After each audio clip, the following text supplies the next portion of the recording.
Hey Leo, how's it going? I got a really interesting one for you today. It started with a very vivid meditation. Someone was drawing a pentagram on a chalkboard, and I just saw the hand. I didn't see the person or anything.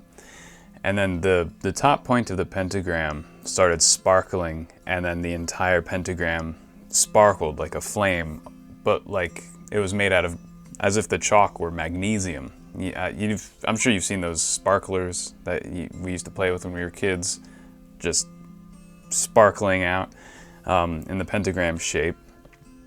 And then the whole wall and the chalkboard split open and just split down the middle and opened up. And it was a long tunnel. Well, not a very long tunnel, actually. It was probably 15 feet long to a terminus. And it just looked like it was carved out of natural rock.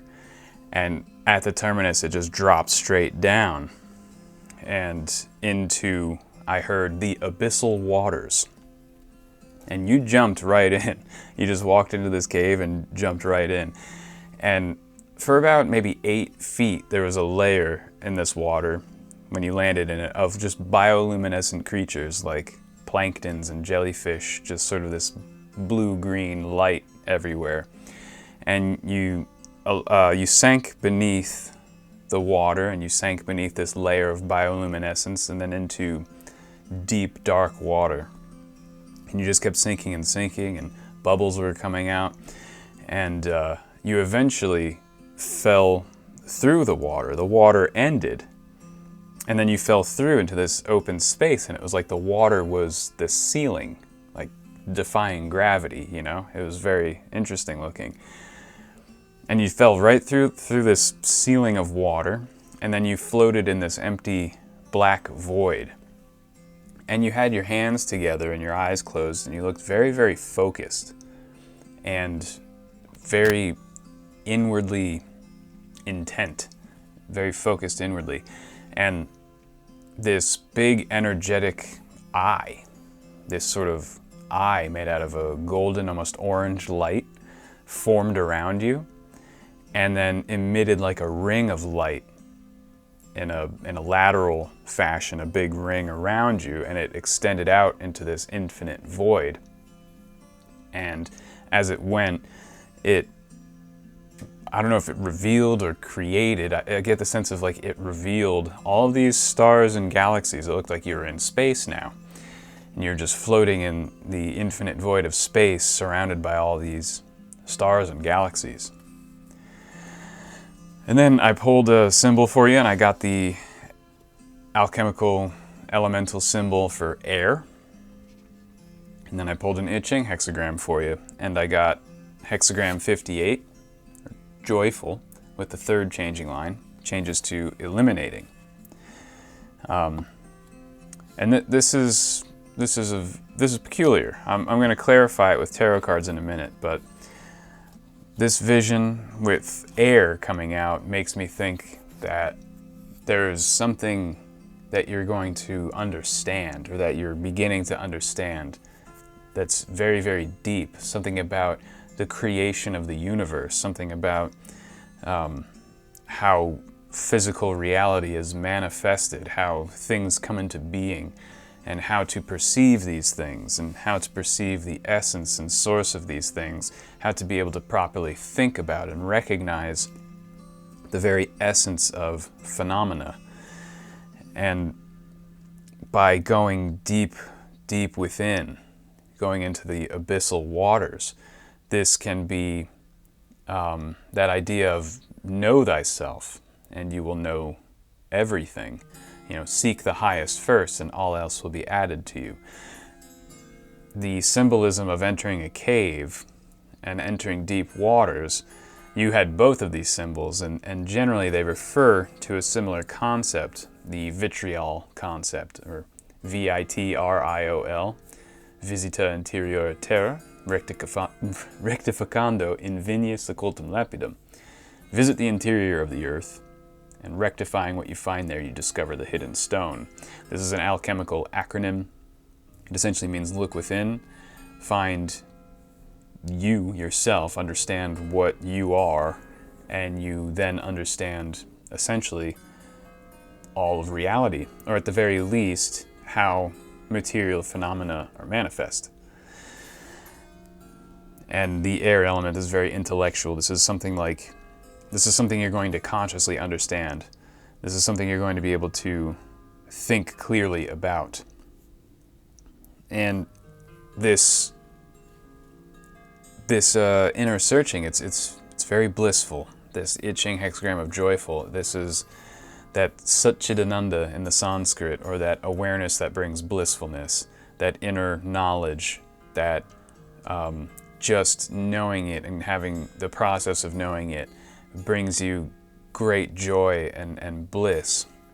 But I don't want to say there's a danger to it, but there's, you just don't want to get lost in it, and that, it comes with a little bit of a warning, a little bit of a caveat that bliss is, it can be sort of narcotic, and you want to use it to help you on your spiritual path, to make your spiritual path more pleasant, but it can be confused as being the goal of the spiritual path. There are many traditions that consider bliss, consciousness, or happiness to be the goal of spirituality. I think you probably have a different goal. Now, that can be a goal for spirituality. There's nothing wrong with people who apply spirituality and occultism just to gain bliss and happiness. That's their prerogative, that's their choice, that's fine. But I think you have a more, let's say, interesting goal in mind here, something a little more dynamic, something that has to do with, it's a little more action-oriented. It's like you have this thing that you want to know so that you can use it in the world. You want to know how phenomena are manifested in this world so that you can do that. You can use that knowledge and do things maybe for yourself or for others, or for artwork or for society or for whatever it is. You want to be a magician, essentially. One of the definitions of magic is to take something from the spiritual world and manifest it into the material world. Take something from the invisible, take something from the super spectrum, and put it into the human perceptible spectrum. That's magic. And you are finding out how to do that. You're finding out how to look into the super spectrum, how to manipulate it, how to understand it, how to use it, and not just let it be, diffused and dispersed in its unmanifest form, but you want to focus it and bring it into a manifest form.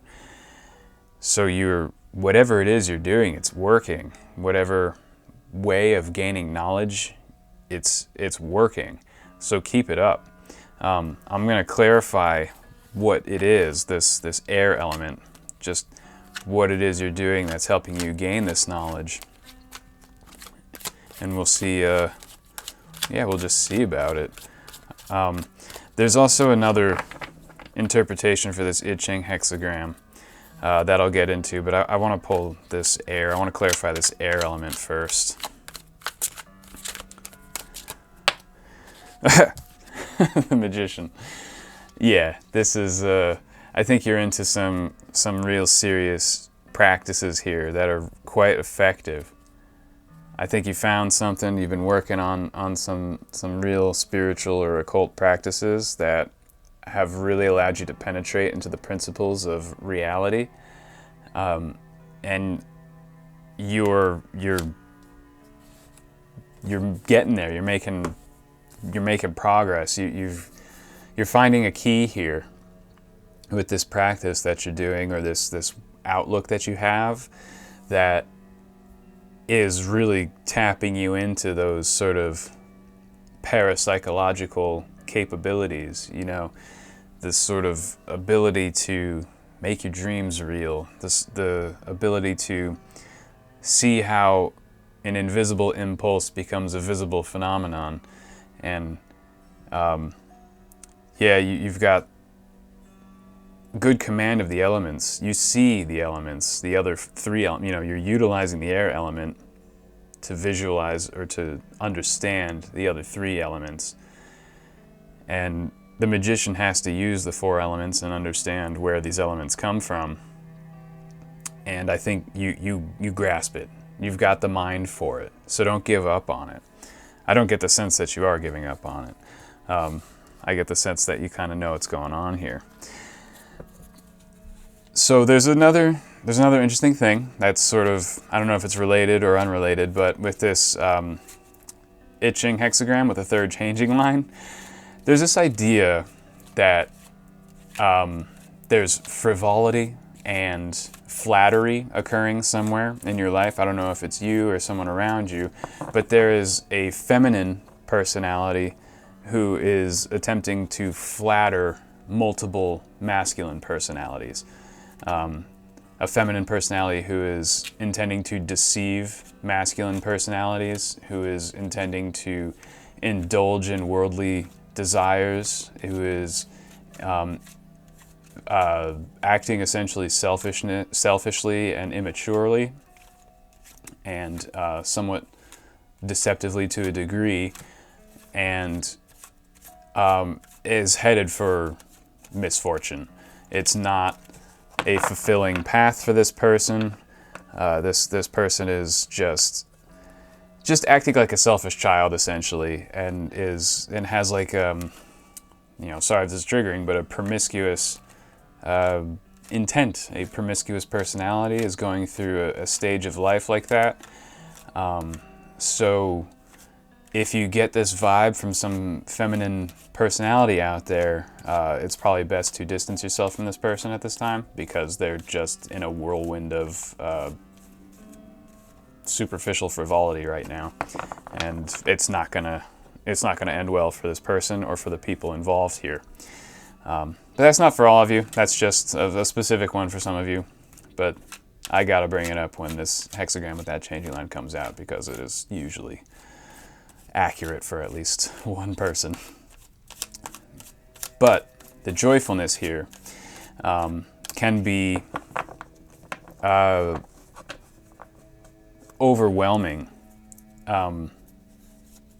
in general. Like the blissfulness that comes from this magical path can form a distraction and can become a false goal for you. You might become very satisfied with the process of this magic itself, that the practical aspects get sidelined. So make sure you don't allow the practical aspects to be sidelined just because you want to stay in the process and not get to the end goal, or you start developing smaller and smaller goals that are easy to accomplish so that you can spend more time in the process of this magical practice, when you really shouldn't set your sights too low, because you're going to have some pretty deep and profound insight into the nature of reality, and you can do some pretty big things with it, Leo. So don't squander it on just trying to make yourself feel good in blissful states of consciousness. Use those blissful states of consciousness to motivate you and give you the enthusiasm that you like, but don't let them become goals in and of themselves. Just enjoy the process, but have higher goals, have more practical, dynamic goals than just feeling the bliss of the magical process. I'm going to clarify this. Yeah. Okay. So we got the Seven of Pentacles here. And in this deck it says success unfulfilled. Here we have someone who is obsessed with the process. This guy's growing all of these pentacles, and it's like he might not know what to do with it if they all grow to full fruit.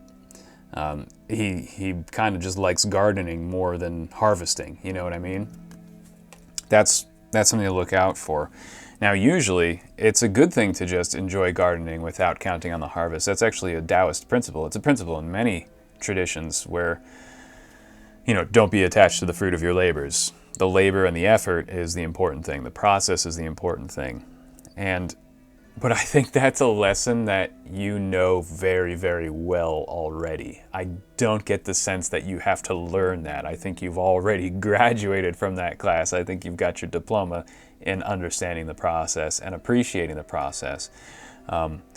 So keep that lesson with you. Always appreciate the process. And of course, don't count on the fruits of your labor. Don't count on the harvest. But at the same time, because you are so skilled at the process, you're kind of called to a higher goal where it's like you don't count on the harvest, but you are capable of creating a really good harvest. I'm getting the sense of multiple harvests. You have like multiple fruit trees that you can grow and produce good fruit. And yeah, you're an excellent horticulturalist, and you like the process and you're great at it. But you're so good at it that you need to focus on the harvest a bit. You need to learn about the finishing processes of these things and learn about what to do with successes, multiple successes. You're going to have multiple successes. You're going to be able to create things that lead to harvest, and that harvest is then useful for people, for yourself, for the world, or for whatever. So there's a secondary process that comes after the harvest, what to do with the harvest. That's what you can't lose sight of. Loving the process can be a distraction from knowing what to do with the harvest. I'm going to pull a token for you, Leo. One last thing to round out this reading. What does Leo need to think about before we go? Ooh, that fell out. Oh, we've got the hearth and the number 12. The hearth. This is like a little fireplace in a stone, surrounded by stones. Yeah, so this is about enjoying the fruits of your labor. And having the fruits of your labor be the foundation for like a community even, or a family. You build a home, you build a fireplace, you chop wood, you cure the wood. Now you can enjoy the fruits of that labor, which is having a warm home with a burning hearth that's nice and beautiful and warm. You can cook in it and everything. So you did a lot of this labor and you enjoyed it. You're very, very good at it. You're a master craftsman and woodcutter and so on, metaphorically or literally, maybe some of you. But you have to take the time to realize, well, why did I do this and what can be done with it now? And, I can go out and build another house and a hearth. And you could, because you enjoy the process. But you need to take the time to enjoy the house and the hearth that you've already built and do something new with it. Now that you have a house and a hearth, start a family. Metaphorically speaking, or literally. But do something. Why did you do this? Now learn to cook so you can cook on it, or learn how to forge tools in the hearth. Maybe the hearth is like a forge, and you've got to learn smelting and alloys or something. There's something new to learn that's based on the thing that you just did. And so you'll learn how to love processes in a higher and higher level. Each time you create something new, you'll find a new process to fall in love with that creates a new harvest. And that new harvest, then you learn new things that allow you to fall in love with a new process to create something new. And you have this process, harvest, process, harvest, process, harvest on these higher and higher and higher levels. So don't get stuck on any one level of processing, of taking something from the super spectrum and bringing it into the human perceivable spectrum. There are many levels to this, and you can go higher and higher and higher. You have that capability because you can see the phenomena being created and the essence of it.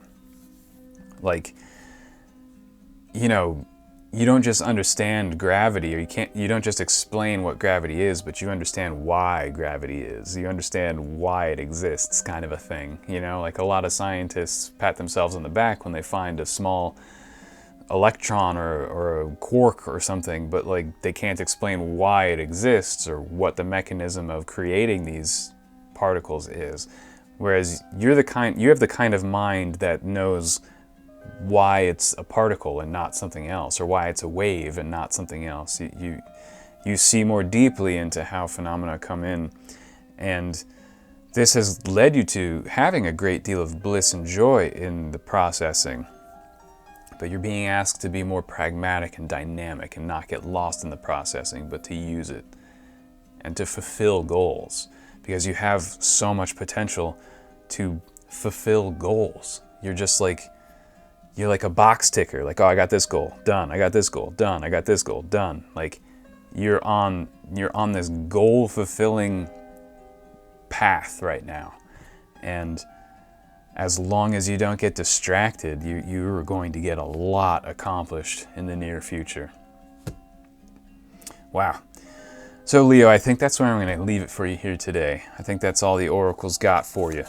Thank you so much for hanging out with me and spending the time. I always appreciate it. I wish you all the best, and I'll see you next time.